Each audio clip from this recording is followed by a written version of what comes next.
I want to welcome you all here again. We're very pleased to be able to offer this event on LGBTQIA global rights and international faith communities in advance of the President Biden's Summit for Democracy that will happen later this week. I am the Reverend Fred Davey. I am the Senior Strategic Advisor to the President at Union Theological Seminary, and I'm pleased to be joined by my colleagues with the Council for Global Equality, American Jewish World Service, GLAAD, and other organizations, the Fellowship of Affirming Ministries, and other organizations that have joined us to sponsor this event today. I'm going to just run through our agenda for the time we have together today, and then we'll look forward to hearing from this very impressive group of guests, panelists, experts, activists, and others who are working on behalf of global LGBTQIA+ rights. So what we'd like to do today is set the context, and I will do that just in a few minutes. We have a welcome and greeting from Dr. Pamela Cooper-White of Union Theological Seminary, and Ruth Messinger of the American Jewish World Service. We will hear from our principal speaker, Karine Jean-Pierre, via video, and we're very much looking forward to that. We'll have remarks from our USAID colleagues, the Reverend Adam Phillips and Jay Gillum. After that, we will introduce our panel, and we will hear from this distinguished panel. We will have a Q&A to follow that, a word of inspiration from Bishop Yvette Funder of the Fellowship of Affirming Ministries, followed by a year of action discussion, what we will do following this conversation for the next year.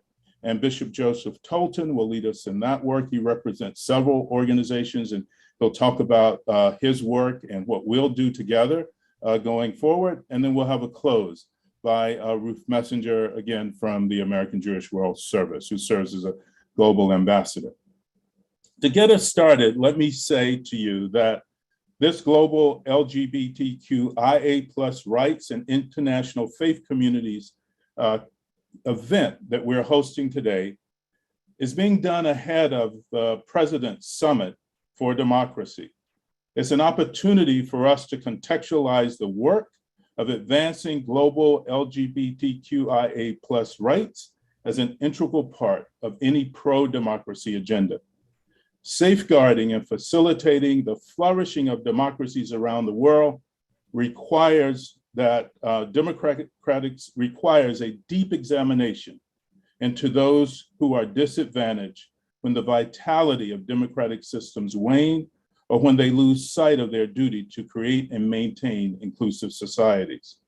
This event will contextualize the work that remains undone in the area of LGBTQIA+ rights at the intersection of religion and human rights, and will launch a series of initiatives to respond to the global increase in anti-LGBTQIA+ sentiments, the crackdowns on human rights, and the criminalization of sexual and gender minority status.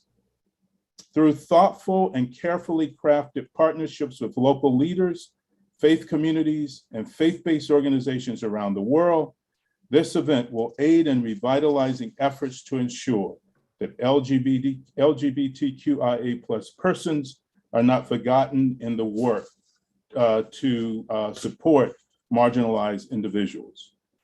We will work to increase access to rights.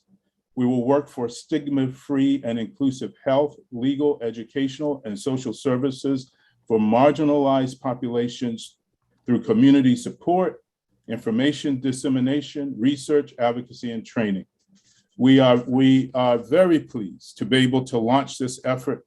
We're very pleased that all of you are here, and I would like to turn it now over to the Vice President for Academic Affairs and the Dean of the Faculty of Union Theological Seminary, Dr. Pamela Cooper-White.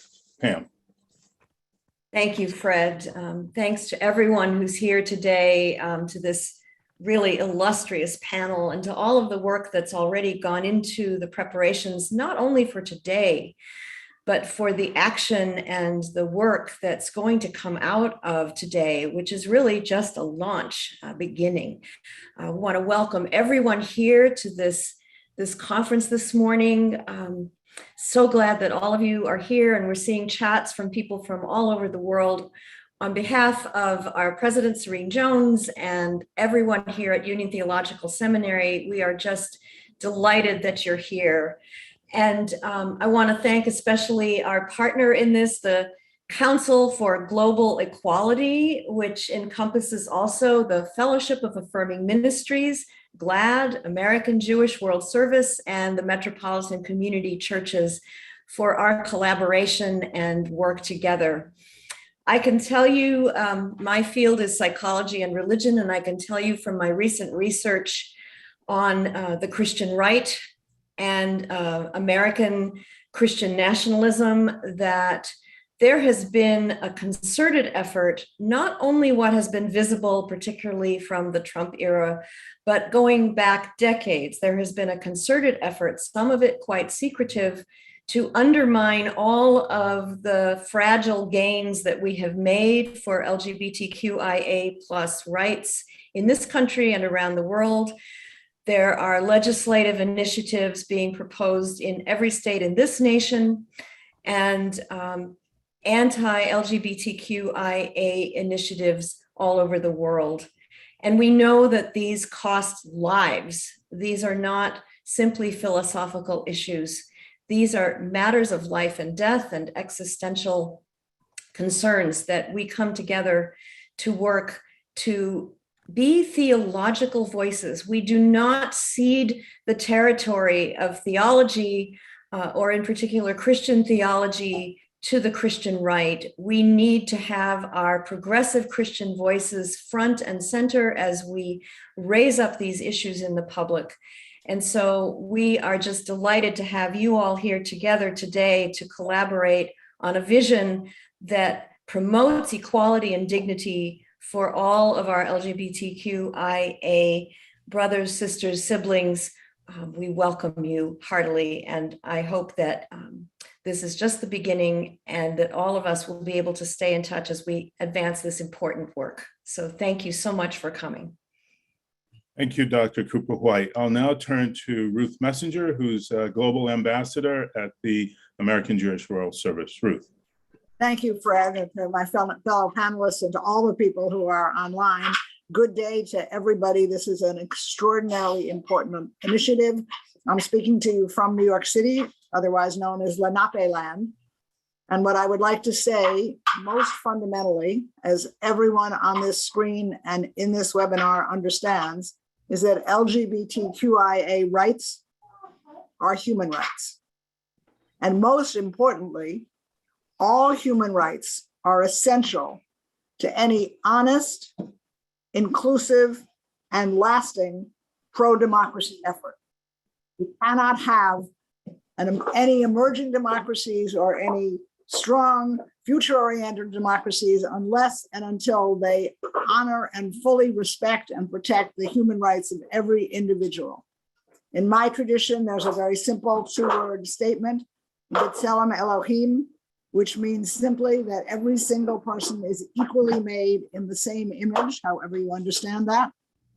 And I extend that to say that means that every single person is free to live and to love as they please. This is an important assemblage because we're focused on the role of faith leaders. Faith leaders and faith activists are part of the global effort to advance human rights. It does not mean, and I want to be clear before the panelists speak, it does not mean that they or we always get it correctly. And so we need to look at ourselves, at the role of each and every faith community. And we need to look inside those communities for that strong, honest, inclusive voice that will address any problems that exist, that will offer maximum protections to every individual, regardless of whom she or he is, And that will then allow us to build a democracy on the strongest possible base. I look forward to hearing from the panelists. Thank you. Thank you, Ruth. We really appreciate both your and Pam's welcome. Again, we want to welcome everyone who's joined us, people from all around the globe. It's good to see so many people who are virtually a part of this event.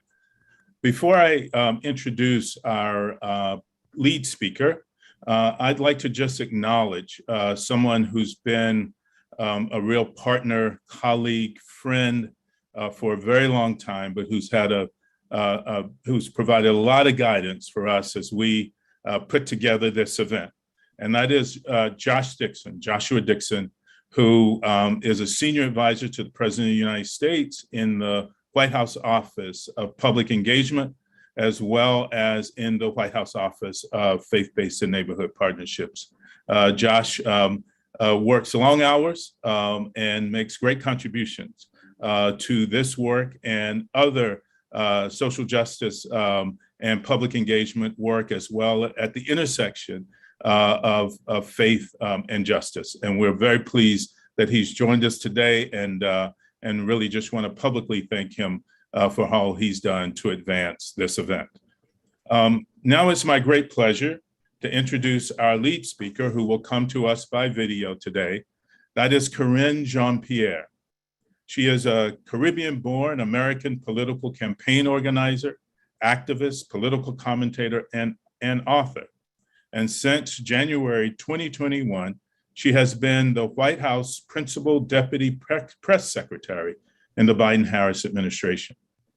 Karine served as the Chief of Staff for Democratic presidential nominee Kamala Harris, who of course is now our Vice President, on the 2020 United States presidential campaign, and was the first Black woman to ever hold that position.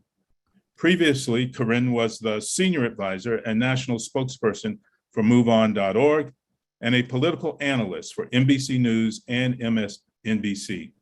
Karine is a former lecturer in international and public affairs at Columbia University. I now ask you to give your attention to Karine Jean-Pierre, Principal Deputy Press Secretary at the White House. Hi, everyone. My name is Karine Jean-Pierre, and I serve as the Principal Deputy Press Secretary at the White House. On behalf of President Biden and Vice President Harris, I am honored to bring greetings to this esteemed group of faith and community leaders tuning in from around the world. I want to start by thanking you all for your commitment to ensuring the dignity and humanity of all, with a focus today on the human rights of the LGBTQI+ community. I want to give a special thanks to our friends Serene Jones and Fred Davey at the Union Theological Seminary, as well as our friends Julie Dorff from the Council on Global Equality and Ruth Messenger from American Jewish World Service. I also want to give a shout out to Bishop Yvette Flunder and Bishop Joseph Tolton for your trailblazing leadership and all of our speakers on today's call. You truly embody the timeless notion of never growing weary of doing good.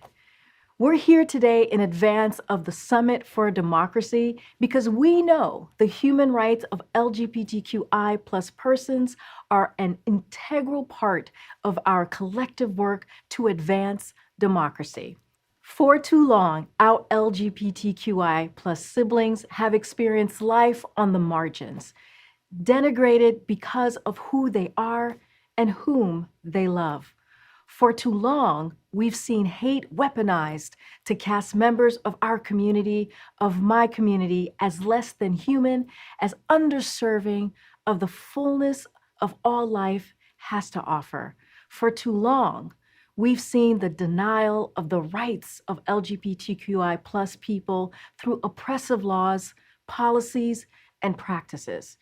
Even today in countries around the world, we see the exclusion of our community from participating in society in too many ways, including both the denial and criminalization of who we are. In the 21st century, everyone deserves the chance to be themselves, to love whom they love, and to live into the fullness of who they were created to be. And this is why your voices as faith leaders matter so much. At key moments in human history, faith leaders have stood at the vanguard of the struggles for human rights, from the civil rights movement in the United States to the anti-apartheid movement in South Africa, to the push for women's rights, workers' rights, and religious freedom around the globe. As trusted messengers in your countries and communities, you serve as the moral compass for so many, especially the marginalized and vulnerable.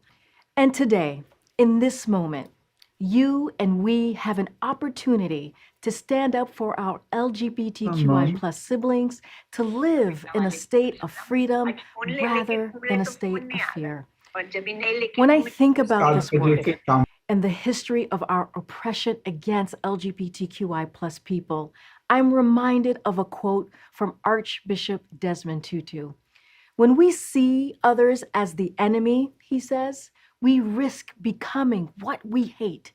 When we oppress others, we end up oppressing ourselves. All of our humanity is dependent upon recognizing the humanity in others. As faith leaders, you play key roles in the effort to recognize and respect the humanity and dignity of all people. And we are committed to standing with you as you do in the US and around the world, from sea to sea, from east to west, and from north to south. As you embark upon this work over the next year of action and beyond, we look forward to partnering in pursuit of democracy, of dignity, and inclusion for the LGBTQI plus community and for all communities. President Biden underscored the urgency of this moment in a speech just this past February, saying democracy doesn't happen by accident. We have to defend it, fight for it, strengthen it, renew it. And the only way we can do that for the future of our countries, our planet, and all the little kids who deserve nothing less than a future where they can simply be who they are is together.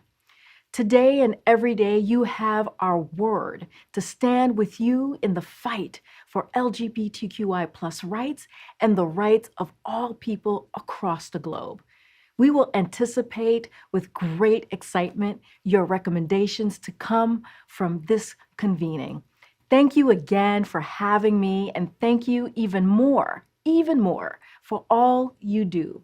Here's to the work ahead.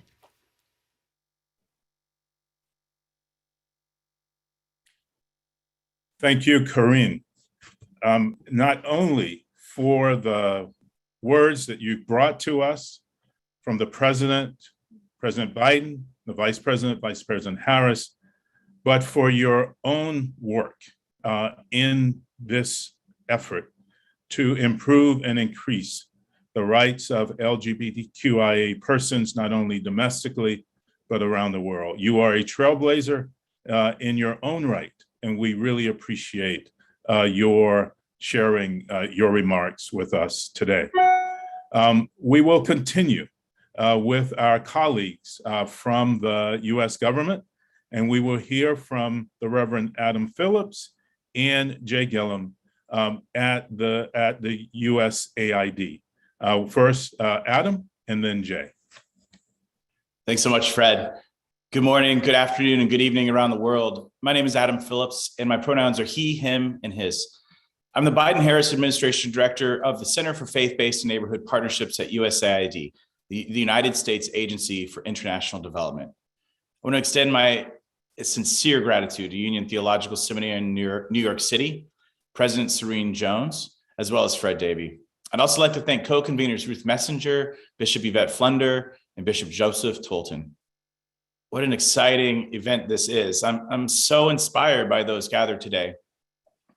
Around the world, communities of faith are standing for and with marginalized and minority groups. precisely because they're motivated by their faith to do so.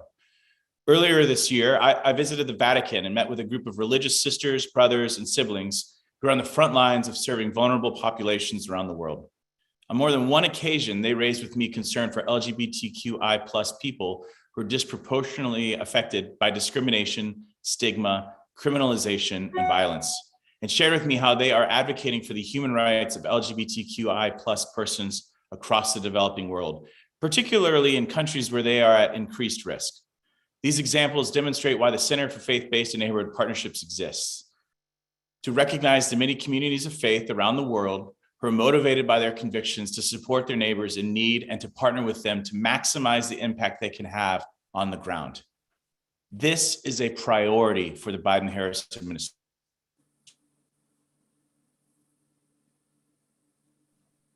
And look like we just lost Adam, who I know is out in Memorandum by President Biden. The U.S. government.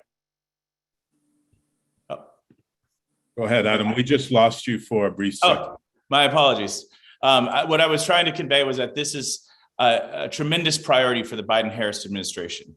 Following an early memorandum by President Biden, the U.S. government is ensuring that our diplomacy and foreign assistance efforts promote and protect LGBTQI+ human rights. It shall be U.S. policy, the memorandum states, to pursue an end to violence and discrimination on the basis of sexual orientation, gender identity or expression, or sex characteristics, and to lead by the power of our example in the cause of advancing the human rights of LGBTQI+ persons around the world. At USAID, we have an agency-wide approach to this under Administrator Samantha Power's leadership. That's why I'm excited to introduce to you my colleague, Jay Gilliam. Jay Gilliam is the Senior LGBTQI+ Coordinator at USAID. In this role, he leads work to meaningfully integrate LGBTQI+, diverse genders and sexualities into USAID's inclusive development programs, policies, research, and training. Previously, Jay served as the director of the global program at the Human Rights Campaign. He also served in the Obama-Biden administration at USAID, where he worked on program policy, public engagement, and communications, particularly on the agency's LGBTQI+ work. Jay, over to you. Thank you, Adam, for that warm introduction. I'm excited to have a partner in the agency who really understands the important relationship between and significance of faith and LGBTQI+ inclusion. Good morning, good afternoon, good evening, everyone. My name is Jay Gilliam, and I use he, him, his pronouns. I want to join Karine and Adam in thanking Union Theological Seminary and its partners for bringing us all together today ahead of the Summit for Democracy. It is also great to see those at the forefront of faith inclusion like Ruth Messenger and Bishop Yvette Flunder, as well as friends like Bishop Joseph Tolton and the many others joining from around the world. As Adam said, I was recently appointed by the Biden-Harris administration as the Senior LGBTQI+ Coordinator at USAID. In this role, I lead renewed efforts to advance protections, human rights, and inclusion for lesbian, gay, bisexual, transgender, queer, and intersex communities in the agency's global development and humanitarian assistance work. This is a big job. In too many places, LGBTQI+ people face violence, discrimination, stigma, and criminalization. Because of this, our communities too often lack access to quality jobs, education, health services, justice, and so much more. While democracy should protect and provide opportunities for all of its citizens, we also know that, to quote President Biden, no democracy is perfect and no democracy is ever final. Every gain made, every barrier broken is a result of determined, unceasing work, end quote. LGBTQI+ people around the world are doing that unceasing work. And to make advances, we need partners from all parts of civil society. As Karine noted, LGBTQI+ inclusive faith leaders and communities can be those key partners. Why? Because faith and faith leaders are central to societies around the world. Because at the very core of faith is to do good, particularly for the most marginalized and vulnerable. The faith community is doing this as a key partner in delivering USAID development and humanitarian assistance. And because you have led inclusive movements for human and civil rights throughout time. The Biden-Harris administration is committed to bringing together efforts to advance LGBTQI+ inclusion and engage faith communities through partnerships. We understand that there is a diversity of opinions on LGBTQI+ issues within faith traditions, as well as within LGBTQI+ communities. Yet Adam and I are excited to find new ways to advance respect and inclusion over the year of action following the Democracy Summit. Inclusion of LGBTQI+ people in faith communities is not only important for my work at USAID, but also deeply personal to me. I was raised in the church, which is not out of the ordinary for a kid growing up in Texas. And I have fond memories of Sundays in my faith community with family and friends. Yet, like for many LGBTI+ people, that began to change when I got older and learned to understand that my church didn't agree with who I am as a gay man. It took many years and too many scars to reconcile my being gay and being a person of faith. And it took even longer to find a new community of faith that accepted me, all of me. That is why I'm excited by the work you all are starting today. For LGBTQI+ people around the world, it is too hard to find faith communities to welcome and support them. In fact, many are doing the opposite. Yet we know there are faith voices like yours who are welcoming, supporting, and part of the global LGBTQI+ community. Today, you are amplifying these voices. You are building bridges, and you are inspiring. Today, you are demonstrating good partnership and allyship as crucial for democratic, inclusive, and rights-respecting societies. Today, and over the next year of action, USAID is looking forward to working with and alongside your efforts to advance LGBTQI+ faith inclusion around the world. Thank you. Thank you, Jay, and thank you, Adam. We are so grateful for the support of our colleagues in government, and you and the two of you, along with Josh and many others, epitomize what a partnership should look like between government and the NGO, non-governmental organization community. So now we will proceed to our main event, which is to hear from our distinguished panelists. Before we do that, I want to encourage our participants to put any questions that you may have for the panelists in the Q&A function on Zoom. If you are listening through either YouTube or on Facebook, then we would ask you to simply send those through the comment section on both of those platforms. But please, questions through the Q&A function or comments through either the YouTube or the Facebook platforms. It's now my distinct pleasure to present to you our panel. I'm going to ask them to introduce themselves first and just say a brief word about their work, and then we'll come back to each of them with another set of questions we'd like for them to address. But to get us started, I'm going to ask Steve Chalk if he will introduce himself and say a word about his work. Hi, everyone. I'm here in the UK, so it's wonderful to join you from this little island, this little corner of the world. I'm a Baptist minister. My pronouns are him, he, and his. And the truth about me is this. I am, growing up in the UK, I was always known as the half caste. My dad, who has now died, was a very dark-skinned Asian Indian. My mother, a very fair-skinned English woman.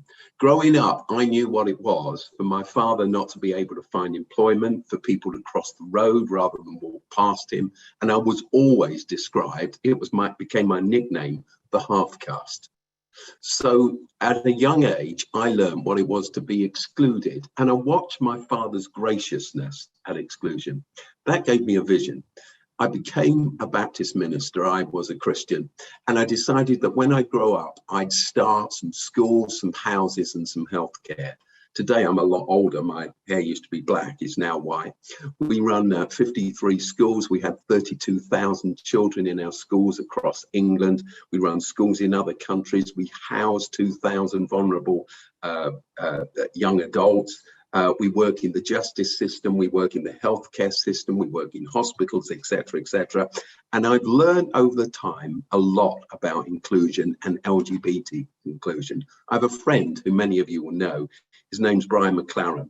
And years ago, I was teaching at the Asbury Theological Seminary in Kentucky with Brian for a week. And I said, in our country, in the UK, there's such oppression of LGBT people, and we're responsible for all these thousands of people. We have 6,000 staff, and we're a Christian organization. They probably think that I buy into this dreadful message of exclusion. And Brian said to me, what you need to do is create an umbrella of care and be really public and really loud about your inclusion. That is what set Oasis on its way to becoming the inclusive, publicly known, inclusive organization it is today, creating an umbrella of care. That's why I'm here. That's why I'm pleased to be here. Thank you. Thank you so much, Steve. And we'll look forward to hearing more from you as we continue in this panel. But thank you, and you are a true inspiration, and we really appreciate all the work that you have done and will continue to do. Our next panelist, whom I will ask to introduce herself and say a bit about her work, is Essie Adhiambo. Essie.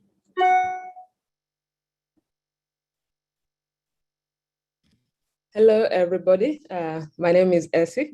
I work with the Initiative for Equality and Non-Discrimination.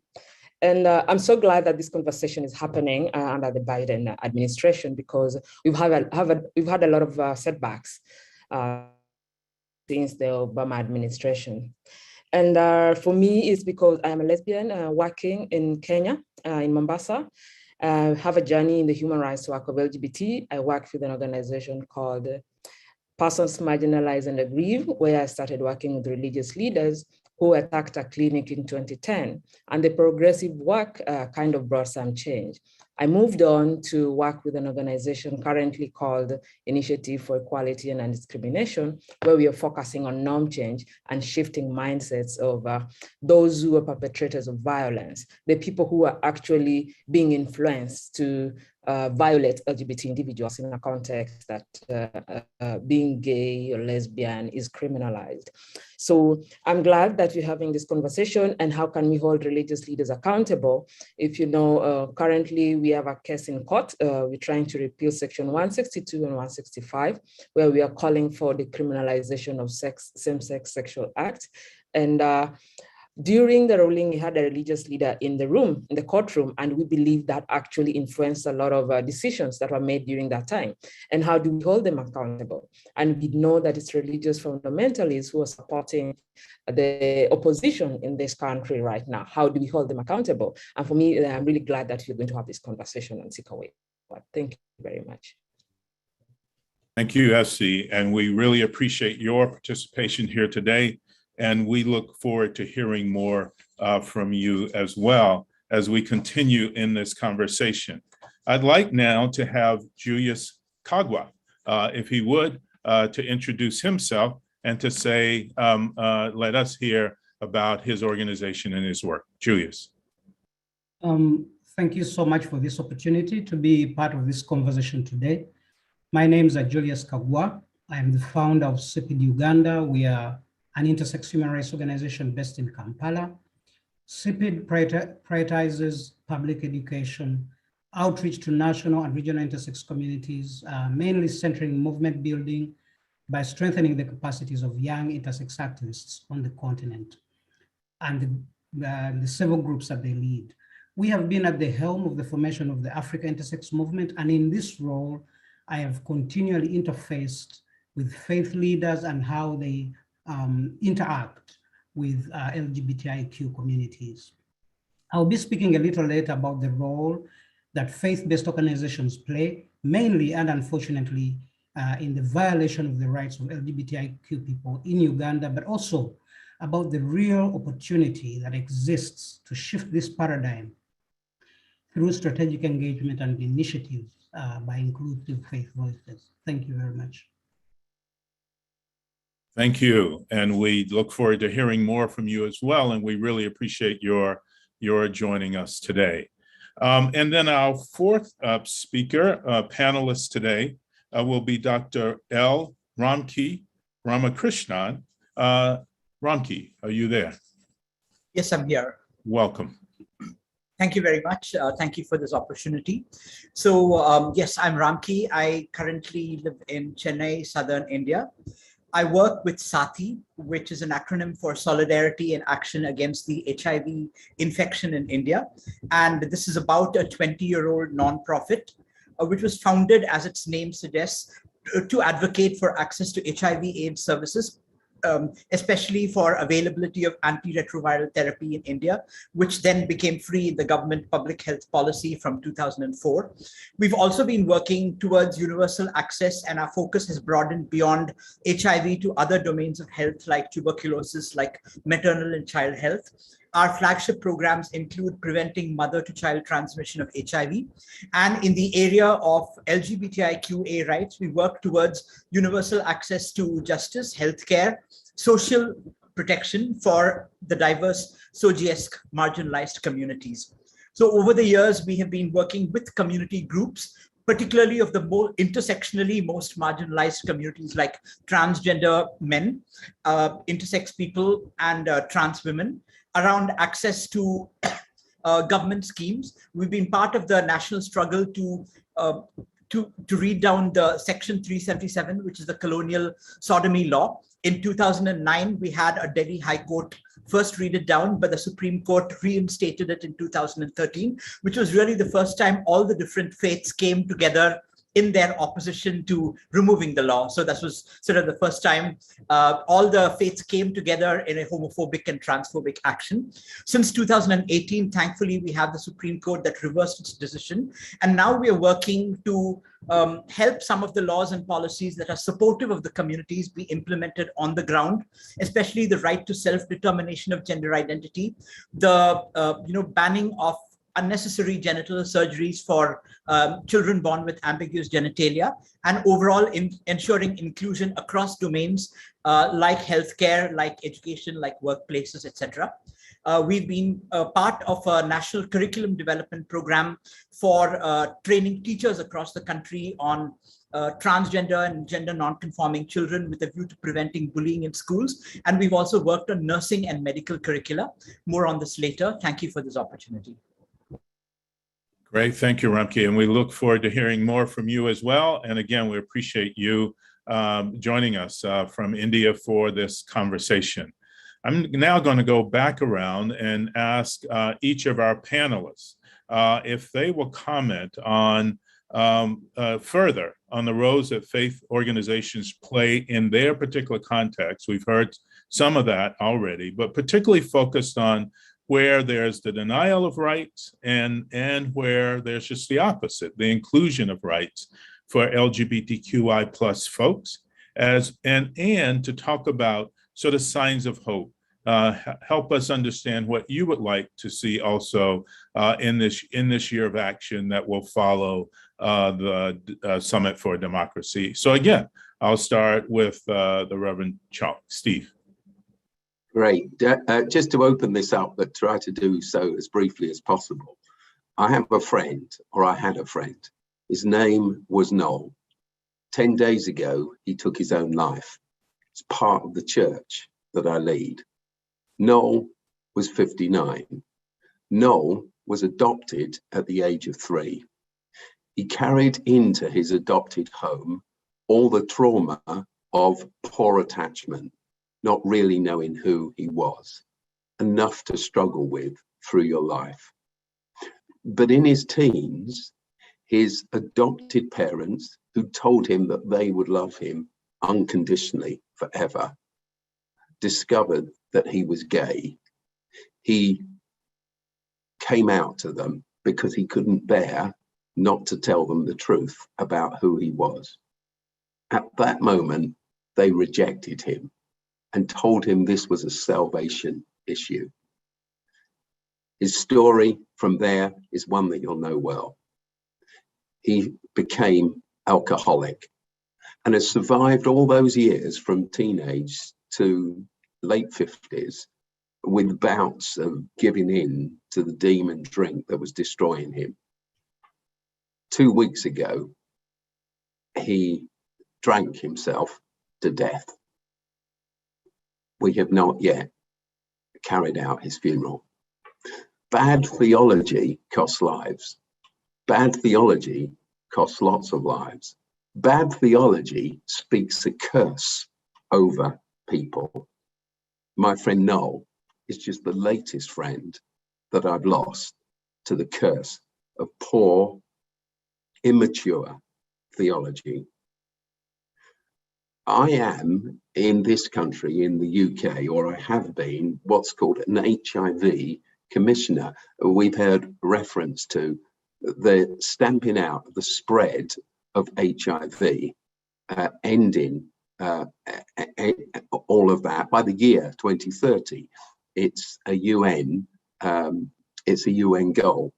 So 12 commissioners in this country, I've been privileged to be one of them, have worked with government to put in place new policies to ensure that HIV, that PrEP is available to everyone, and that early detection of AIDS is available so that people can live healthy lives. But in that commission, I think I was the only person in this commission that didn't have a doctorate in some in medicine of some sort. Professors, each one of them. In this commission, it was identified by everyone that religion was the biggest problem and made the hardest to reach groups, because the role of the pastor or the religious teacher overwhelmed the voice of the medical profession, overwhelmed the voice of the health consultants. We have to do something about that. Hermeneutics is therefore a key issue. And I would suggest, Fred, that over this year, we have to do a lot of work together to help people to understand the Bible well and to read the Bible well for what it is. What does it mean when we say that the Bible is the inspired word of God? What does it mean for us to make that claim if we can't unpack it? Even if we get through the ending of the hostility and the rejection and the marginalization of LGBTI plus people, the church and other faiths will just stumble into the next crisis.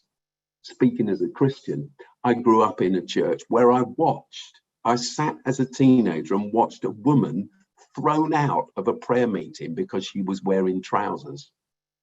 As a young pastor, I sat with a woman who said to me, she was 10 years older than me, and she said, Steve, can I speak to you? This was in the first church I worked in. I said, yes, of course. She said, is it wrong to pray that my husband will commit adultery? I always ask the second question. I said, well, that's a strange question. Why do you ask that question? And she said, because for the last 20 years, I've been in a marriage where I'm beaten, where I'm abused psychologically and sexually and physically. But I've been taught in my church that the only way in which I can get a divorce that the Lord will not be angry with me about is if he commits adultery. I pray every day that he'll commit adultery so I can be out of here. This is what bad theology does. It destroys lives. It humiliates people. It marginalizes people. So as people of faith, with ancient sacred texts, which we hold dear, we have to acknowledge that our texts can be read aggressively, can be read violently, or can be read peacefully and graciously. And until we unlock that hermeneutical piece, I think we will get nowhere. I met Ruth Messenger for the first time online yesterday, and I'm already fascinated by Ruth's story. And, you know, one of my best friends in this country until he died was the chief rabbi, Jonathan Sachs. And Jonathan used to say to me, Steve, you know, you Christians, you don't understand the Hebrew Bible. You nicked it from us, and then you try to tell us what it means. So I'm very cautious about this. But one of the things that Jonathan first taught me is that great Hebrew phraseology about the day of the Lord, the day of judgment. We misunderstand in the West because we see judgment as a finger wagging, shocked God who's down on everyone for something. And Jonathan taught me this: for an oppressed people, the people of the Hebrew Bible, the people of the New Testament, the Jews living under the boot of the Roman oppressor, the day of judgment was not a day to be feared. It was a day of liberation, a day of hope, a day at last of being heard. It's a day when the forgotten get justice. Justice is a thing to be greeted, not feared. I believe that this is a key thing that we should be thinking about through this year as we lead up to this next conference. Spirituality has such an important part to play. I say that as somebody who, as I've already said, 32,000 kids in our schools, 6,000 staff across this country, but we work in other countries as well. And the government here have just asked us to set up an alternative to a youth jail. They're changing the law so that we can create a school where the only children that will come to us are those who have already committed a violent crime, attempted murder. We open that next year. A therapeutic center that instead of saying, what's wrong with you, actually says, what's happened to you, and begins with them again. So I've learned this from all my work over these last 36 years in Oasis, the charity I set up, with young people living with us in supported accommodation or whatever the circumstances. In the end, only the exploration of spirituality sets a person free from what they've been told and how they've been judged, because it's our inner voice, that inner conversation that dictates how we think of ourselves. When I first ran a home, for the first home we ever ran in the 1980s was for young women who'd been abandoned by everyone they should have trusted. And we set up education programs for them and provided them with housing. And I learned this: all of that was nothing, and jobs were nothing unless their understanding of themselves changed. They were always available to be victimized and marginalized again. Only spirituality can reach in and give a person a new inner story. And my work with the LGBT community in the churches that Oasis runs across this country, in other countries, and the kids in our schools, the trans kids in our schools, etc., it tells me time and time again that spirituality, metaphysics, beyond physics, beyond science, that's the only way of unlocking this. I finished by telling you a story just about what happened to me an hour or two, because I'm ahead of some of you here, because I'm in the UK. A lad who was a student with us came in to see me for a cup of coffee. We'll run a coffee house, a public coffee house, just yards from where I'm sitting. And he sat with me. He now has a pretty senior role in government. And he came in to see me. He's a Catholic kid.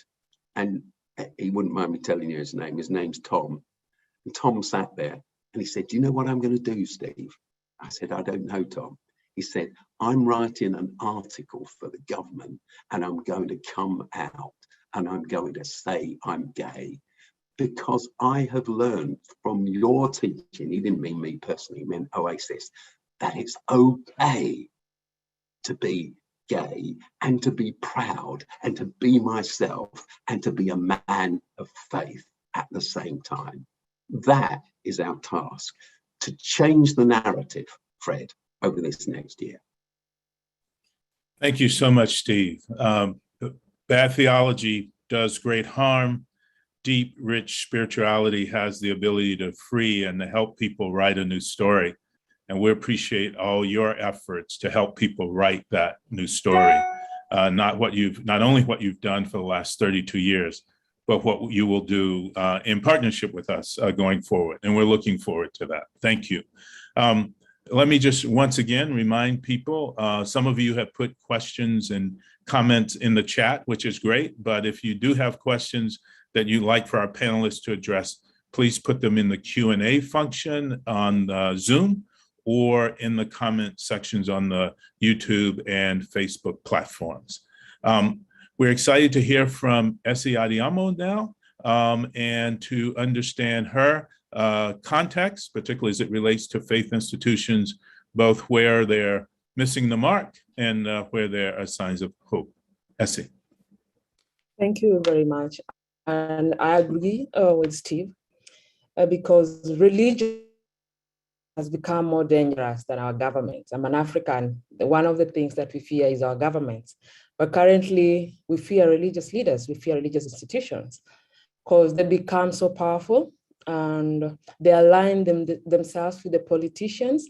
So there's no difference between the religion and state, which becomes also very dangerous for someone who identifies as queer, transgender, or intersex, because they kind of push what the government do, yeah? So really rush to hate. I think it's very rare coming from my context, so you'll find that religious leaders are actually coming up and say, let's protect the LGBT individuals. We see that every day when there's an issue around, let's say the decriminalization case, where we want to overturn the section 162 and 165 of the penal code. There's no religious leaders, as much as we've done a lot of work with religious leaders, I guess, over the last 6 years, who stood up and say, guys, look here, these are Kenyans, they're our children, have to live in this country, and even whatever, you know, using any religious language to say that they're loved like everybody else. Now, all we got was, you know, hate that actually kept pushing for violence and violations. Yeah, and they actually, they're the ones who decide who's moral or who's immoral. So what measure are they using from checking morality, or who's more African than the other? And nobody holds them to account. Yeah, and this thing they call conversion therapy, I would call it torture as someone who's doing work in Kenya, because conversion therapy makes it sound very light, because they put candles on your head, pray for you, hit drums the whole day in your head, maybe make you, you know, fast, whatever it is that they do to people to change their sexuality or sexual orientation. I think people must be held accountable for what the human rights violations that they're doing to human beings. They're influencing a lot of government to not to commit or not commit in the fight against HIV. And I like that Stevie talked about it. Right now, when they stand up that we are not going to allow you to do sexuality education to young people, the youth are having sex, and the religious leaders saying, no, we're not going to touch that. Yeah, but the governments then have to commit or not, depending on what the religious leaders are saying, because they're on the negotiating table. If we want to achieve Vision 2030 on HIV, we have to be honest about what the role of religious leaders is in fighting HIV. I have more. We have youth who are kicked out of schools because of their perceived or real sexual orientation. Automatically, some of these schools are run by a religious institution. Automatically, that child's life changes. First, they put you on national TV. Yeah, a girl or girls from this school were kicked out because, you know, suspected lesbianism or boys, gayness. The media picks it up. You will never. Which school will you go to after that? Yeah, so it means the queer youth, the lesbian, they get in future, we are going to see a lot of homelessness and economic, dilapidated economic status of LGBT individuals because they've been denied an opportunity for education and even to be with families. Because at the moment when you have been outed that you're going against religion as a youth, what more is there? You suffer from mental health, depression, you know, you can even commit suicide because the environment that is supposed to be conducive for you, that is supposed to nurture you, is actually very violent to you.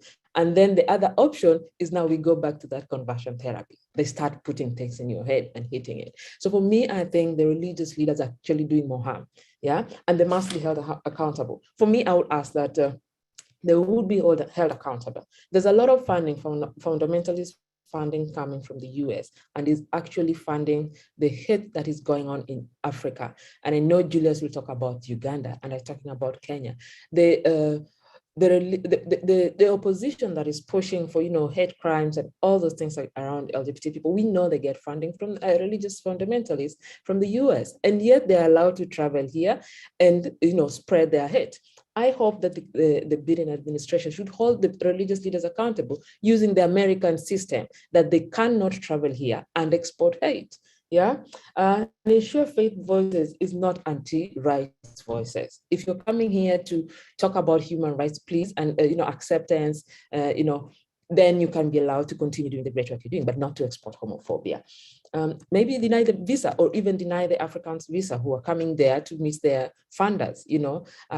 They can be profiled, because I know that's possible. That if they're coming for those conferences to listen about a right to life and all those things that they talk about, then they just automatically denied visas, because then we can't talk about accountability and democracy. Hate spread in Kenya to come to America and then bring back the money and bring the hate. So those are my comments for now. Thank you. Thank you so much, Essie. Very powerful comments and a very clear presentation on the dangers. A statement: religion and religious leaders have become more dangerous to sexual minorities than government. That is a profound statement, and that is the task. That is our task, to help to address that and overcome it. As forcefully and as persistently as we possibly can. Thank you so much for those comments, and we'll be back again to talk to you more. Again, we're going to ask our participants. You're very active on the chat. That's great and wonderful. But also, please do in the Q&A share any questions that you might have for any of the panelists. Thank you so much. I will now turn to Julius Kagwa. Thank you. Unfortunately, the role that faith leaders and faith-based organizations play concerning democracy and justice in Uganda, particularly in regard to the rights of LGBTIQ people, has increasingly become negative. In so many ways, spaces of faith are double-edged, doing a lot of harm, and at the same time doing some good by providing messages of hope. However, much of the hope provided is conditioned, and there's an increasing shift towards the extreme right by faith leaders in Uganda in promoting impunity and weaponizing scripture to back criminalization of diversity, to promote conversion therapies and other violent forms of correction or punishment for sexual and gender minorities. Faith leaders in my country are propagating authoritarian sentiments in cultural, health, and political discourses from their pulpits and other community spaces, influencing executive policy decisions and contributing to brutal, repressive legislation, particularly for our community, the LGBTIQ community. And in our context, actually, it's interesting, not in a good way though, most faith leaders are also political leaders. They also occupy the largest portion of media coverage and strongly influence the formation, the evolution, the application of culture in regard to norms, to opinions, to perceptions, to behavior. And the state is actually guided and informed by faith leaders. And this power, which is immense, is unfortunately being used in a destructive and divisive rather than unifying manner to promote exclusion, hate, violence towards LGBTIQ people. And we've seen faith leaders initiate and back the tabling of several draconian anti-LGBTIQ pieces of legislation from way back, as far back as 2009 to date. We have seen them backing numerous arrests of LGBTIQ people during the COVID-19 pandemic. We have seen them sponsoring invasive, traumatic conversion programs for LGBTIQ people, parading us before congregations as objects of shame and forcing us to ask for forgiveness for our sins of perversion, starring societal exclusion of LGBTIQ people from family and societal engagements. And I have been a victim of many of these. In recent months, we saw faith leaders also in positions of civil service, backing policies that shrink the voices of civil society, with over 50 human rights organizations having their licenses suspended and their activities halted. And well, we do see some hope though, in a few faith voices with inclusive doctrine, but these are lone, they're branded and they're excommunicated, and their impact is almost non-existent. So we need to take advantage of opportunities such as the one we have now to highlight these issues in a space like this one, call faith leaders to accountability, to put forward very intentional propositions towards advocacy and relationship building that needs to happen by the inclusive faith leaders all over the world in order to shift this current reality. There must be alternative voices. There must be immediate, urgent, consistent counteraction against faith-centered impunity. And the inclusive faith leaders in this space and all over the world must engage more in deeper cross-national engagement and programmatic initiatives towards realigning the role of faith voices on the African continent, specifically because that is where, that is the reality I know mostly, with values of democracy and justice. And of course, I know that these efforts will need all of our involvement and support. This is my submission for now, and I am happy to take questions afterwards. Thank you. Thank you, Julius, and we'll definitely be back to you with questions. You inspire us to make every effort to work with government, international organizations, and others to stand against what you've described as the weaponizing of Scripture to punish sexual minorities. That's our task. That's our task in a nutshell. And we look forward to working with you and our other allies in pursuit of that. So thank you again. We'll now turn to our fourth panelist, and that is Dr. Ramki Ramakrishnan, known as Ramki. So Ramki, please. Yeah, thank you so much. So I think that there's generally a nexus among institutions that are invested in perpetuating the cis-binary heteropatriarchy, which is most institutions. But I wanted to talk particularly about the nexus involving family and religion and family and healthcare. And in a few cases, healthcare institutions that are run by faith-based institutions, which also exist in India. So my colleagues from Africa have spoken about conversion therapy. That is a big issue here, and conversion therapy, we should be using therapy within sneer quotes, is practiced both by unethical and unscientific medical practitioners and mental health professionals, but also by a variety of faith-based institutions. And as I mentioned earlier, the one issue around which all the different religions came together was around the issue of maintaining homosexuality as a crime, regardless of whether it involved adults and consent or not. And this was way back in 2013. So conversion therapy is something that we are trying very hard to get banned. And there is a Madras High Court judgment a few months ago that basically said medical professionals who are practicing conversion therapy will have their licenses revoked.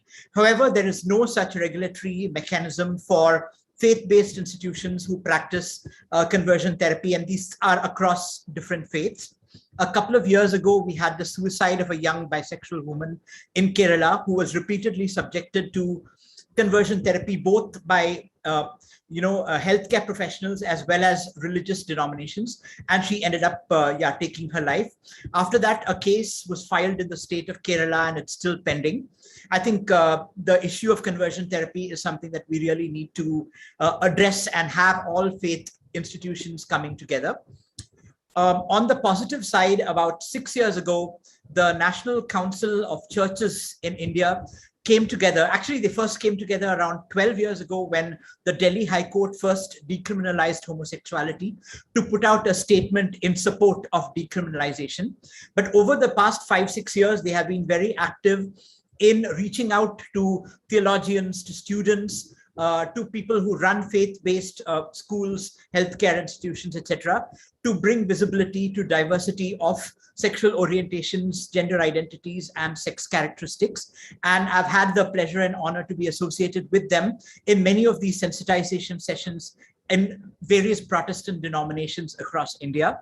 And one such church that is affiliated with NCCI is the Church of South India, which is actually active both in India and Sri Lanka.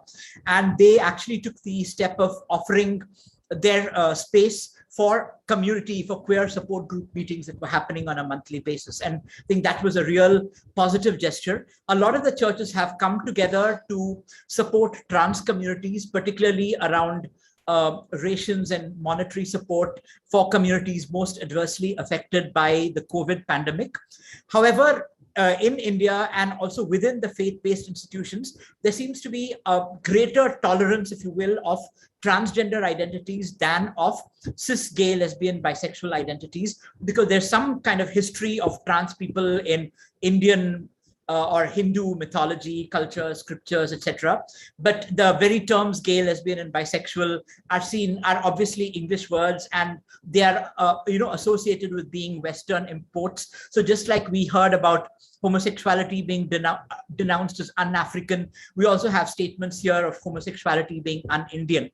And I think that the struggle is different for different segments of the community. The queer, the gay, lesbian, bisexual, pansexual, asexual community versus the trans feminine community versus trans masculine community versus intersex people. But NCCI has done great work in terms of both reaching out to the different church denominations as well as fostering interfaith dialogues. And I mentioned Sri Lanka because there was a particular example of a crisis where a young gender non-conforming woman assigned female at birth was repeatedly listening to sermons in their church about homosexuality and burning in hell, etc. And the person was deeply traumatized and reached out to support groups in India that speak the same language, which is Tamil in this case. And we reached out to the Church of South India, and they actually reached out to this person and provided a lot of support. So I think that there's a strong role for church-based institutions in providing crisis support, and most importantly, in supporting parents who are often conflicted between their allegiance to the church and their love and support for their children. So I think we really need to be expanding this voice of the progressive churches and other religious institutions in terms of supporting parents, in terms of taking a stand against conversion therapy, and ensuring that the faith-run educational institutions, medical institutions, etc., are inclusive. Thank you. Thank you so much, Ramki. I really was struck by this notion that we really have to be careful about the ways in which religion is used to sustain the cis binary hetero patriarchy that so much really confines and oppresses large communities of humanity. And it is indeed our job to, and will be our job to simply dismantle that cisgender binary heteropatriarchy so that all people can live and breathe free. So thank you so much for your comments and for all that you do. It has been raised by Ramki and others, and it has been raised in the chat as well as in the Q&A.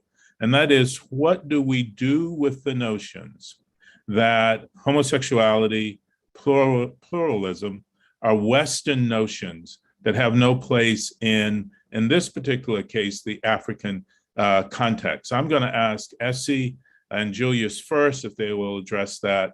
Ramki addressed it somewhat in his remarks, and then Steve, I'll ask you if you have any thoughts on that as well. So Essie, would you like to go first? I'll comment as a wish, yeah. Because I said it in my comment that religious leaders define who is African, who is more religious. They measure morality for everybody.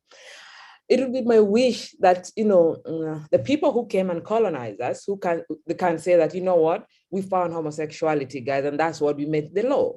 So if that information can come from the other side and say, you know what, there was always homosexuality in Africa, because now it is me who keeps saying, oh, it was always here. That's why the laws were made. It was always here. And they say, oh, no, you don't know anything about, the culture and the religion of, of Africanness.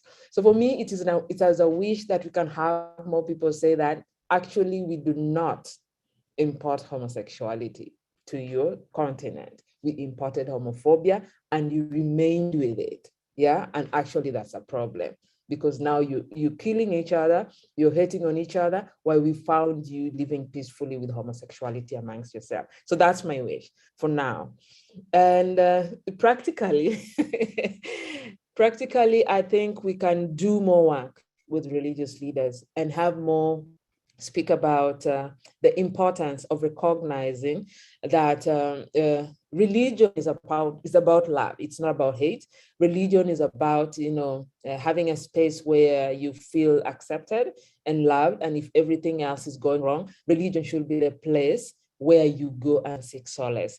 But at this moment, I think everybody, even if you go on, I do a lot of tweeting. So if you go on Twitter, a lot of young people are becoming atheists because they're like, you know what, this is too much. I'd rather move and just not believe in anything so that then nobody can hold me accountable. We should recognize that there's a problem. If the religious leaders listening and that is happening, they should know there's a problem, because everybody is just like, religion is causing me harm.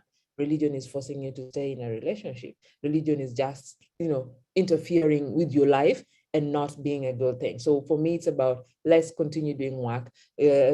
Someone said, you talked about progressive voices. If we find these progressive voices, we put them at the forefront and give them information we want them to say on behalf, not just speak from what they think they know. I think that for me are the two. One is a wish and one is very practical one. Thank you. Thank you very much, SC. Julius, would you like to comment? I think SC has covered that pretty well. I will probably just add that one of the strategies that we have been exploring, and it has been successful to an extent, is putting a lot more emphasis and being very careful about the use of language. Because many of the arguments that faith leaders use to say that homosexuality is a Western import is really because of the words that we use to describe ourselves. Some of the words that we use have come from the West, but we have alternatives in our own language that we can use that resonate a little bit more with the leaders. It doesn't always work, but we have seen that finding entry points, such as taking advantage of the African spirit of Ubuntu and doing door-to-door kind of engagements, changing hearts and minds, presenting ourselves to some friendly community leaders or elders or faith leaders as someone's child, and recognizing their eldership, trying to make use of our own culture, some of the opportunities within our own culture to speak to their hearts, to change their minds. So it is really an uphill task, because right now we are looking at homosexuality being an import of the West, but we have homophobia as being a direct import from the West as well. A lot of the hate is being carried from the West, specifically from the United States. And right now, I like, as you said, it is a very difficult and challenging situation. What would be ideal would be for the people who brought all of this that we're dealing with to come back and say, look, we realized that was not working. We went back to our places and we changed it. Now we come back and we say there's no trouble, there's no problem with people of diverse sexualities and diverse identities. But how that is going to happen, I truly have no idea. We keep navigating and engaging with people like yourselves, Reverend Frederick, to see that we formulate, that we coin strategies to do this, to shift the narrative. But it is a very tricky task. It is a very, very tricky task because we are kind of fixed between a rock and a hard place when you really look at it. Yeah. Great, thank you, Julius. And it indeed is a tricky task, but a really necessary one, particularly to Essie's point. If religion is going to maintain its relevance and really emphasize the essence of what it should be about, and that is compassion, caring, and love for those who are oppressed and exist at the margins of society. So thank you for that challenge. I think we probably need to mute a couple of mics if we can, Ian. Thank you. And I'm going to turn to Steve and see if Steve has a comment here. Great, yes. Thank you for what's been said. I am told, I've never counted this myself, but I've read very often that the majority of the countries in the world with homophobic legislation and attitudes are or have once been colonies of the British Empire. So I feel that I'm in a very poor position to prescribe any way forward. But I do think it's important, as I've listened to some of my friends here talking, to apologize for the fact that the British Church, at the heart of the empire, exported these condemning, exploitative, oppressive narratives back to the same issue. We need to do theology better. Equally, I don't feel that there's any point in trying to impose a Western solution. It's the West that caused this problem in the largest measure. So this is mostly about listening and learning, certainly from my point of view, as we go forward over this next year. What I would say is this: I'm a soccer supporter. You know, we call it football in the UK, but I know you think of it as soccer in the States, and I don't know what it is elsewhere around the world. But we always say, play the ball, not the man. Play the ball, play the game, don't foul the man, don't knock the man over.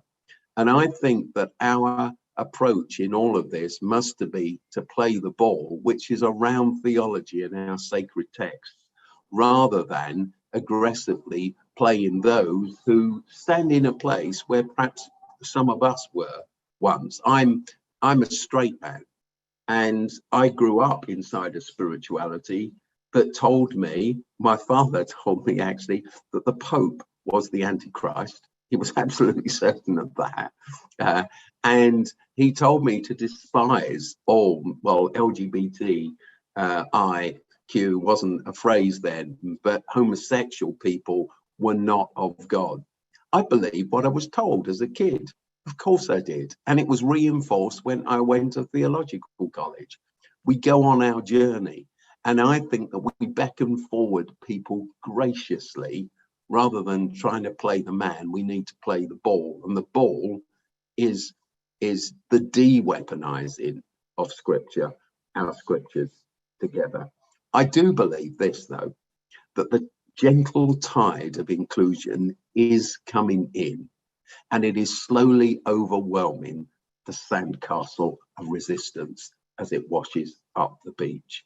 That is not to push away people's suffering, the suffering of my friends, but I do believe that it's the gentle tide of inclusion as we play the ball, not the people, that will bring about a world that we want to see in terms of LGBT inclusion.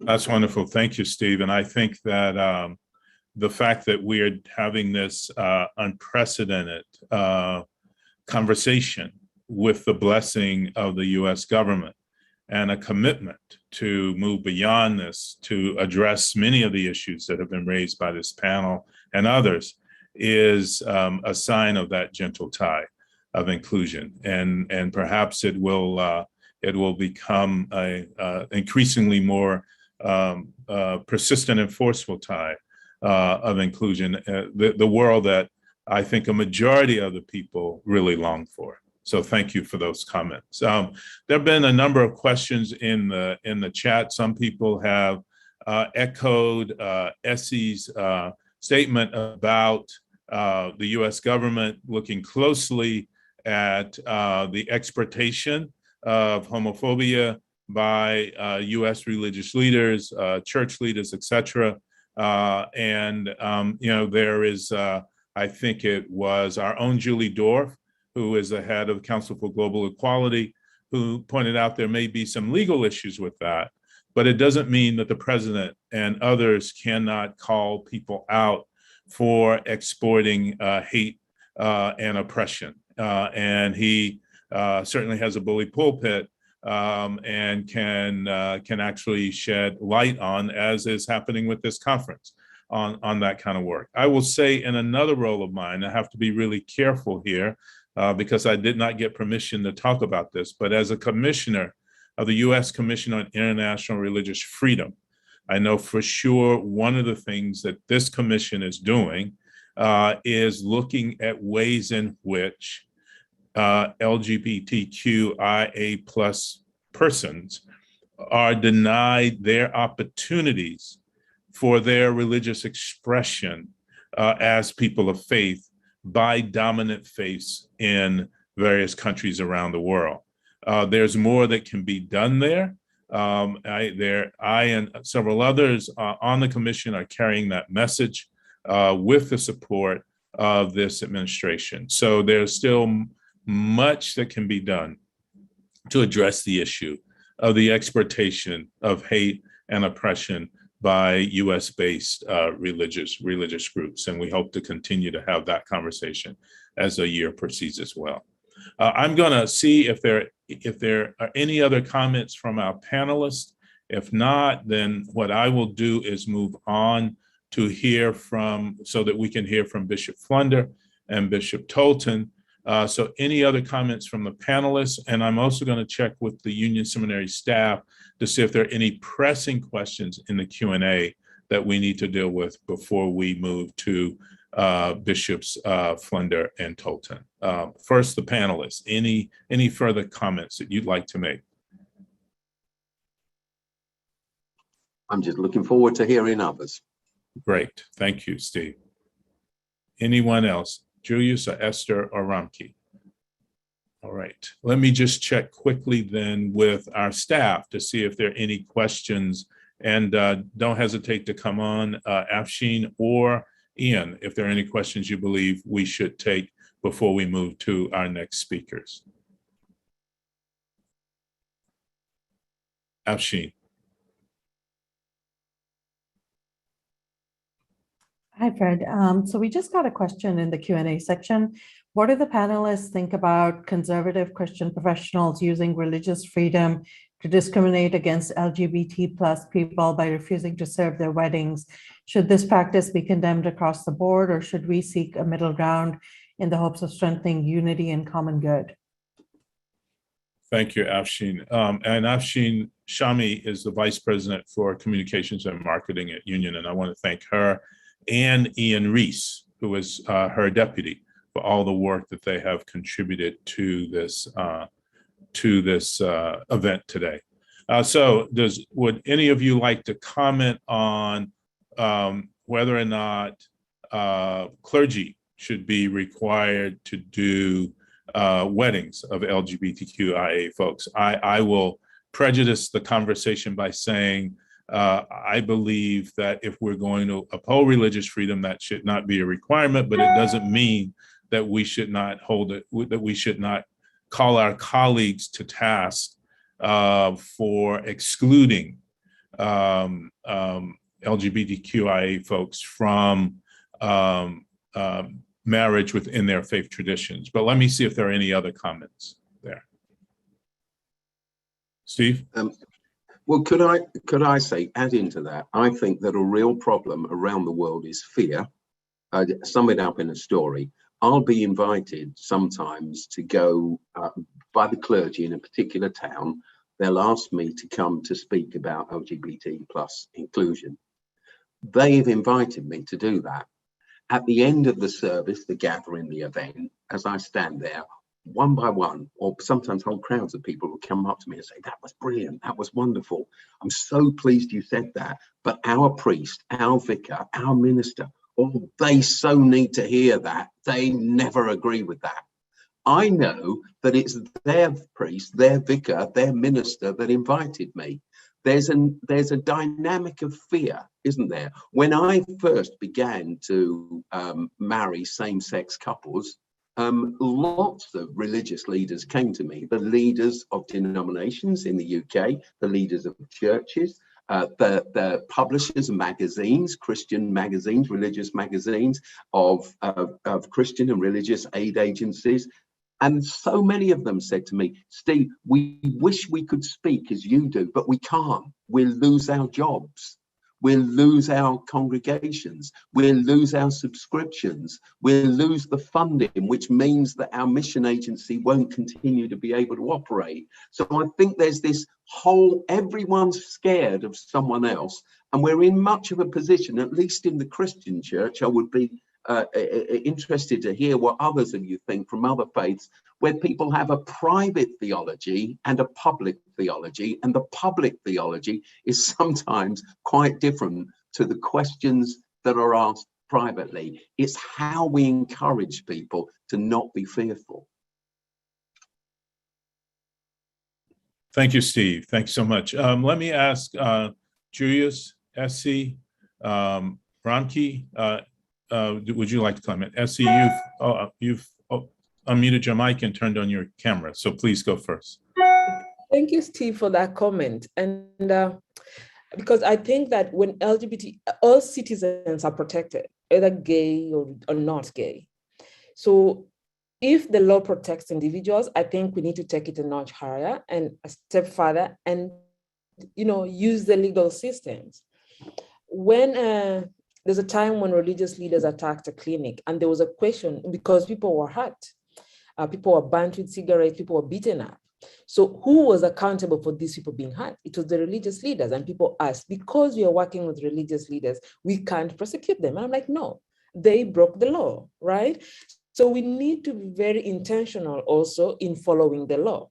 Because when we do our advocacy, we are also saying we are protected by the law. But no, if you're religious leaders working with us, we will not prosecute you. I don't think so. I think we should make an example out of the people who are actually violating our, fundamental human rights as citizens of a certain country. So that is actually my point. Thank you. And also for Steve's comment, I think it's the ones who are not causing harm and are afraid to speak. I think because as queer people, we know the homophobia we go through. And I always say that for those who are actually trying to work with the LGBT individuals, organizations, and so on, we figure out how we also protect them. And we call them, we treat them like human rights defenders. Give them the tools that they need so that they're able to have confidence to speak and know where to, if they have backlash, where can they go to? Because we have so many people definitely who want to speak, but that fear of facing homophobia within their families and rejection are the same things we face. So learning from what happened to us, we need to also take them through, and whoever is ready to come out of that closet of fear, then they're supported to come out and support the LGBT cause. Thank you, Essie. Julius, would you like to comment? And Ramki, I'll turn to you next. Yeah, I think my comment will be very brief. In the context of Uganda, if you stand up and identify yourself as LGBTIQ, you will not be considered a citizen in terms of the law. So you must find another kind of identity to place yourself if you need redress. If some kind of violence has been committed against you for being LGBTIQ or because of, you cannot take that as the main reason to court, for example. So it is the Ugandan situation is really tricky. You must divorce yourself from the LGBTIQ identity if you want to fit into the law, to fit into systems of redress.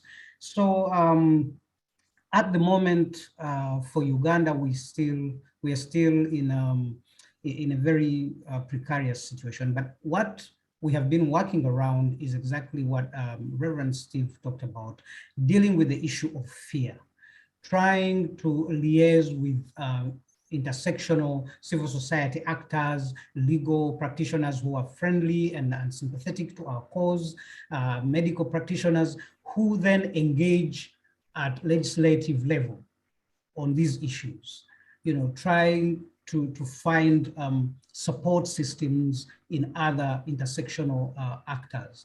But on our own as LGBTIQ people, we have to be very creative and very strategic to ensure that we tap into some of the systems that the government has. Otherwise, we cannot do it solely on the basis of who we are. We cannot challenge anything solely on the basis of who we are. Thank you, Julius, for that insight. Ramki, would you like to comment? Just very briefly, I do believe in the separation of church and state. And if there is a particular religion or a leader that will not bless a same-sex union or a cis-trans union, they should be allowed to go along with what their beliefs are. But at the same time, anyone violating human rights should be held accountable by the law. And there also should be a secular way of getting married and a secular way of claiming rights, under the Constitution. Thank you. Great, thank you. I see one comment in the chat from Reverend Dr. Julie Parker, who is a professor at General Theological Seminary here in New York City. And she said, this is indeed an unprecedented conversation, quote, blessed by U.S. government, unquote. What other government countries, quote, blessing, unquote, are there? And where are human rights commissions, UN nations, localities?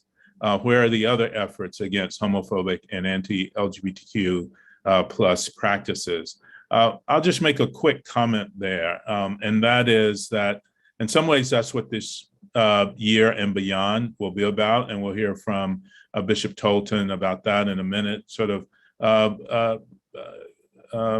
bringing together those efforts, disparate efforts around the globe that are working toward, that are part of that, I think it was gentle tide of washing away oppressive structures. And that's the task, I think, that is actually before us.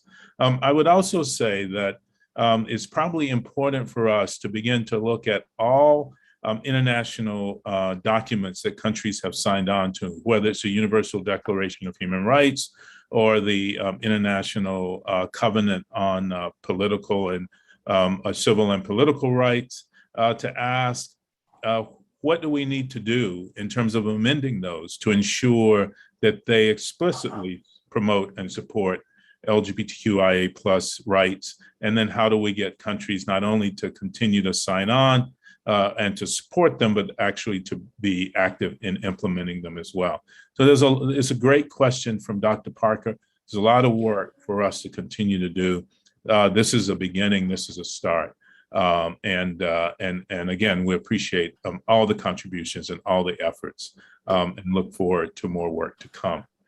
I'm going to shift us now to Bishop Flunder for a word of inspiration, to be followed by Bishop Tolton to give us our task for the coming year. Bishop Flunder. Thank you very much. This has been an incredible conversation today. I trust that all things are working. We can hear one another. Excellent, excellent.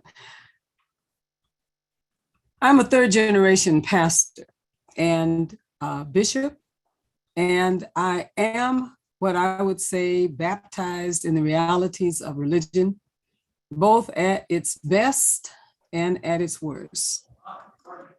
Religion as a liberator and a violator of human rights.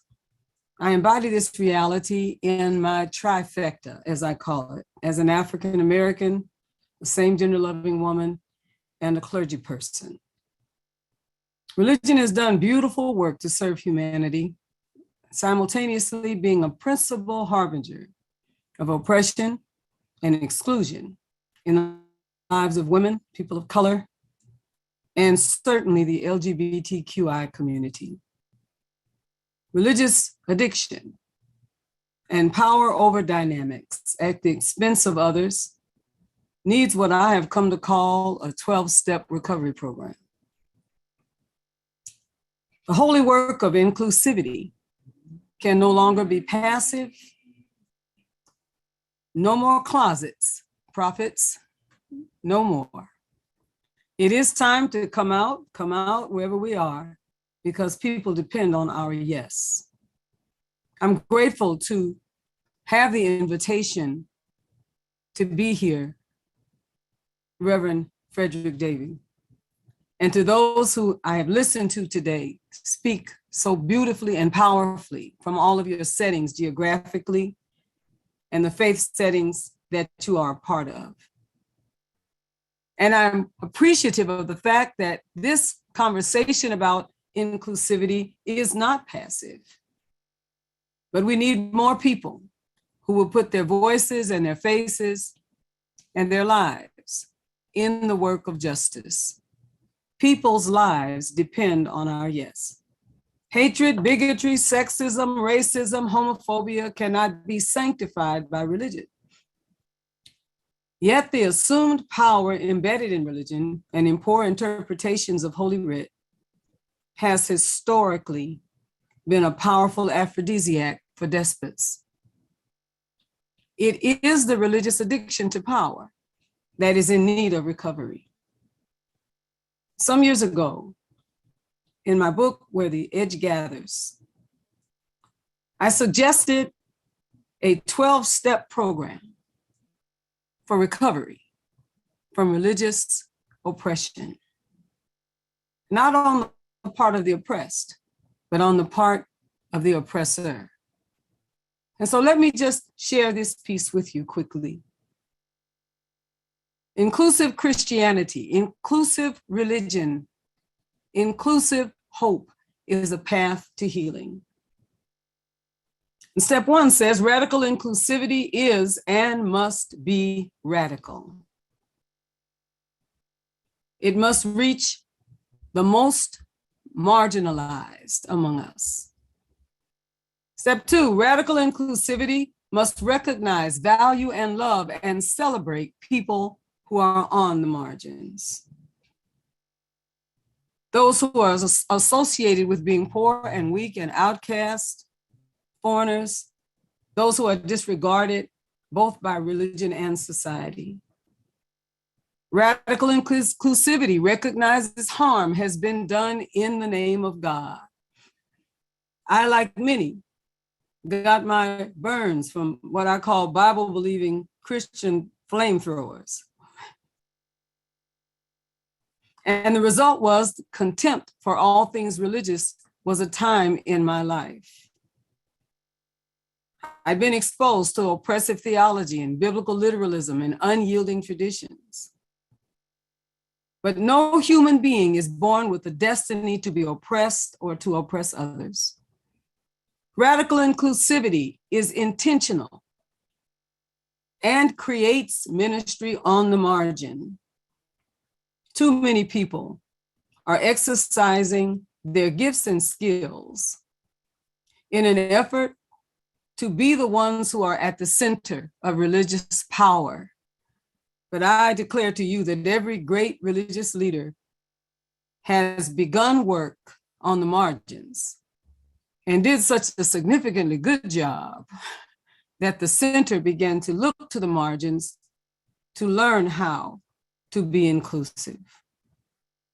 Radical inclusivity's primary goal is to not imitate mainline religion.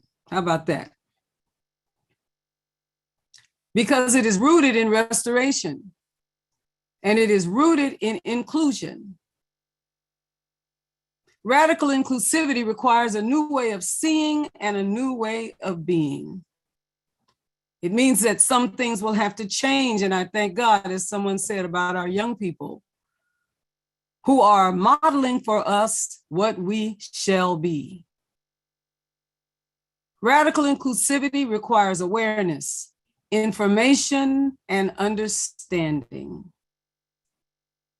Communities who are coming together to look beyond what has been the acceptable status quo as it relates to doctrines and books of order, methods that are part of denominations and organizations, faith-based realities throughout our world. Radical inclusivity does not hide and works to undo shame and fear. The ministry of Jesus and the ministry of those who are known to be the bringers of the kingdom of God cannot hide and do work, as we say in community, on the down low. Radical inclusivity recognizes diversity on the margins. People live and are located on various margins of society because most marginalized people on the margins have difficulty at times holding themselves together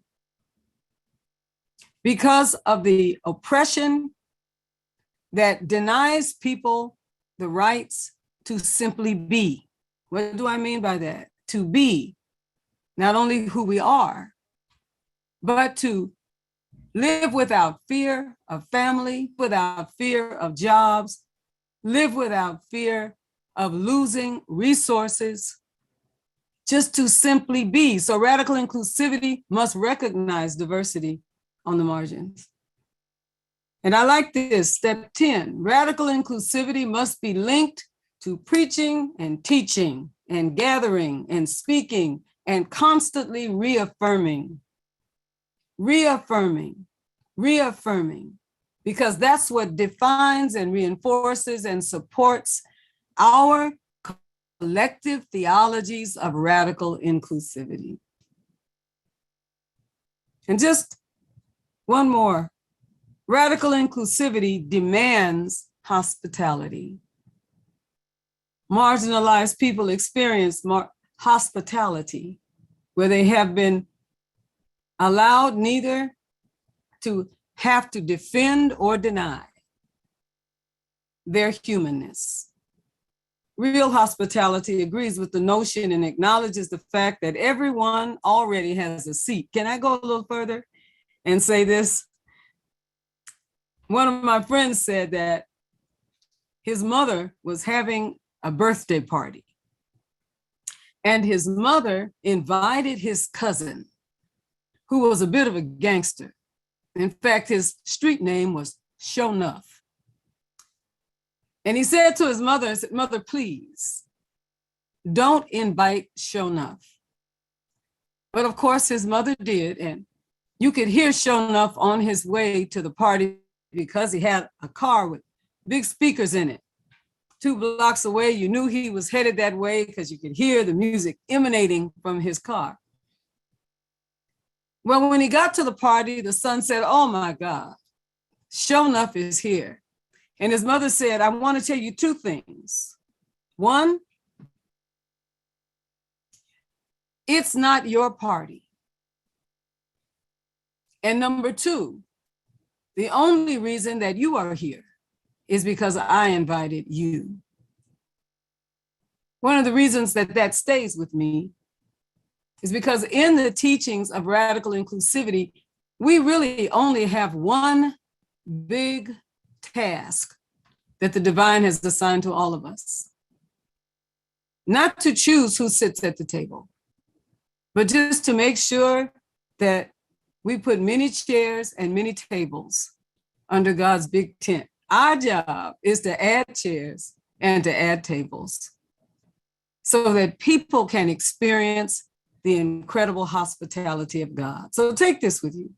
Radical inclusivity is best sustained and celebrated when everyone in community is responsible and accountable to stretch our theologies, stretch the way that my belly did when I was pregnant with my daughter, stretch until we can accommodate new life, new ways of thinking, broader theologies, more welcome, more opportunities than we have ever experienced before. That is our task. And thank you so much to all of my siblings today who have spoken openly and honestly about our current situation and placed yourselves again and again in harm's way for the sake of those we are called to serve. Thanks be to God. Thanks be to God. Amen and amen. Amen, amen, amen. Thank you so much, Bishop Flunder. You have helped us understand what the problem is religious addiction to power, and helped us understand what a 12-step recovery program would look like to that religious addiction to power.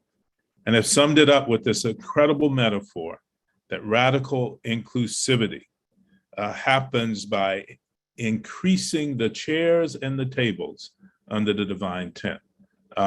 Powerful message, a word of profound inspiration.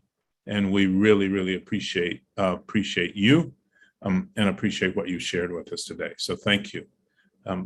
Bishop Tolton. Thank you so much. Thank you so very, very kindly. To my dear colleagues who are coming to us from all over the world, I greet you. In particular, to Reverend Fred Davey, President Serene Jones, and Dean Pamela Cooper of Union Theological Seminary. Thank you for your partnership, which is so very authentic. And of course, to Bishop Yvette Flunder, who is my pastor, and I call her the preacher of our time. Amen. Such a blessing for us to all be assembled today. I serve as the Bishop of Global Ministries for the Fellowship of Affirming Ministries, and I am also the founder of Interconnected Justice, which is a network of people of African descent from the continent of Africa and across her diaspora who are working collaboratively to advance the lived reality of people of African descent, to challenge anti-Black racism globally and homophobia. It has been well stated today, the need for our assembling and for carrying forth our mission on a tactical level. The case has been made. My task, very briefly, is to consider how we will operationalize our momentum and our desire.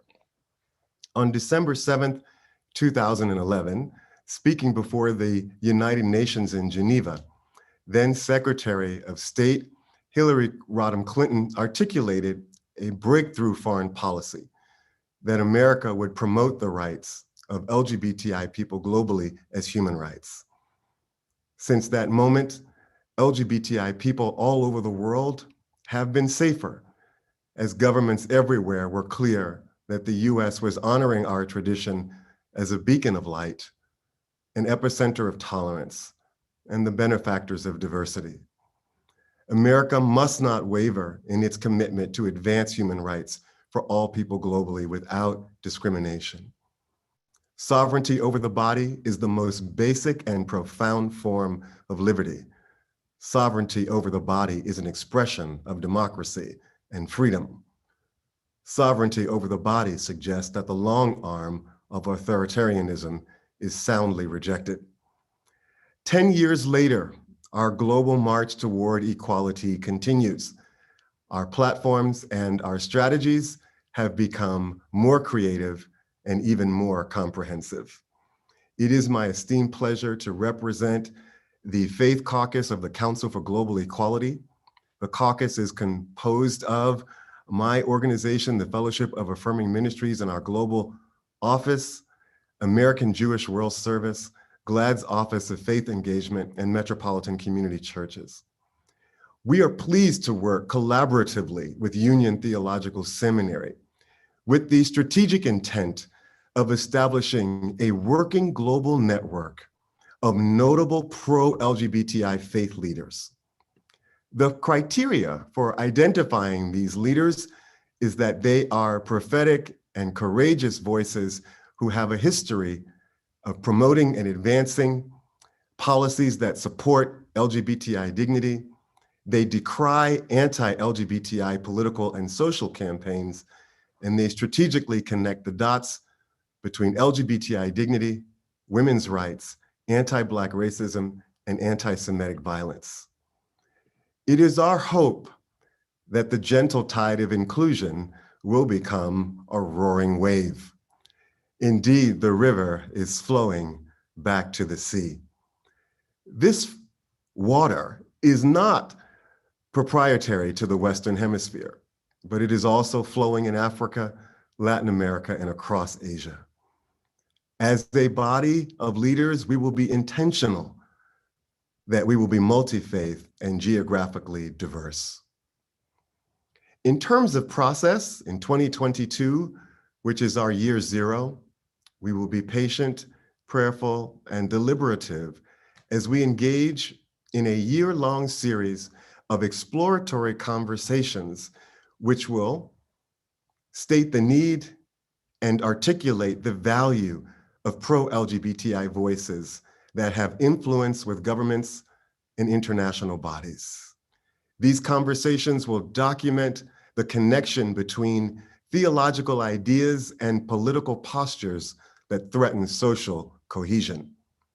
These conversations will propose a proactive counter-narrative and a narrative for healthy religious ideas that honor a call for human rights, inclusive social environments, and economic equity.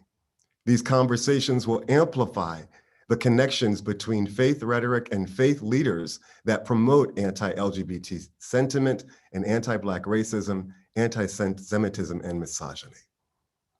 To drill down to the level of implementation, in 2022, Union Theological Seminary and the Council for Global Equality will host quarterly global conversations with a range of pro-LGBTI faith leaders. This series of quarterly meetings will culminate in a convening that is associated with the 2022 in-person US Government Summit for Democracy. The convening will announce the faith leaders who have signed on as participants, and it will propose the focus issues and regions for our consideration and work in 2023. The impact of this initiative is that pro-LGBTI global advocates will have an established and influential network of faith leaders who have access to government leaders around the world at the highest level. This initiative will impact the global landscape for LGBTI rights and make it more complete by elevating the role of faith. We also believe that our work will be a catalyst for pro-LGBTI faith organizing around the world and increase momentum in this particular sector. We remain very, very hopeful that we are on the verge of another Pentecost in which from all over the world we will gather and we will all speak in tongues as we collectively speak the language of love. And our spiritual enthusiasm will then be articulated into concrete social justice activism. Peace be with you, and thank you most kindly. Thank you, Bishop Tolton. We really appreciate that guidance and direction for what we're going to do in this year to come and beyond, and actually see that gentle tide of inclusion eventually become a roaring sea of freedom and inclusivity. And I'm so excited about this work, so inspired by everyone here, and look forward to joining hands, locking arms as we continue this journey together. Before we are sent on our way from our ambassador for our global ambassador at the American Jewish World Service, Ruth Messenger, let me again thank everyone who's participated in this. I want to start with our friends at the White House, Josh Dixon and Karine Jean-Pierre, for their commitment to this work and the ways in which they have supported it, representing the president and the vice president, President Joe Biden and Vice President Kamala Harris. So we really want to appreciate them for the support they've given us for this event. I want to thank our friends and my colleagues at Union Seminary, from our president, our dean, our vice president for communications, her deputy in the communications office. So Afshin Shamsi and Ian Reese, who've done an incredible amount of work. To our friends at USAID, both Jay and Adam. Adam I've worked with for years. It's good to meet Jay and look forward to you all on this journey as well. Our esteemed panelists, who are just incredible people in their own right. Steve and Essie and Julius and Ramki. We can't thank you all enough for the contribution that you've made to this moment, for what you've done before you got here, and for what you'll do, and we hopefully together with us in the months and years to come. Bishops, you know who you are, you know what great contributions you've made and continue to make. Look forward to this journey with you. And let me also, let me also thank the other organizations again that have been involved. Our primary partner, chief partner, Council of Global Equality, but also the Fellowship of Affirming Ministries, American Jewish World Service, as I said, Metropolitan Community Churches, as well as GLAD and others. We've got a big task ahead of us, but I think we're up for it. We're up for creating that roaring sea out of this gentle tide. Other people have asked, well, what about other religious traditions? What about indigenous traditions? As Bishop Tolton has laid out, that's a part of what we'll be about in this coming year.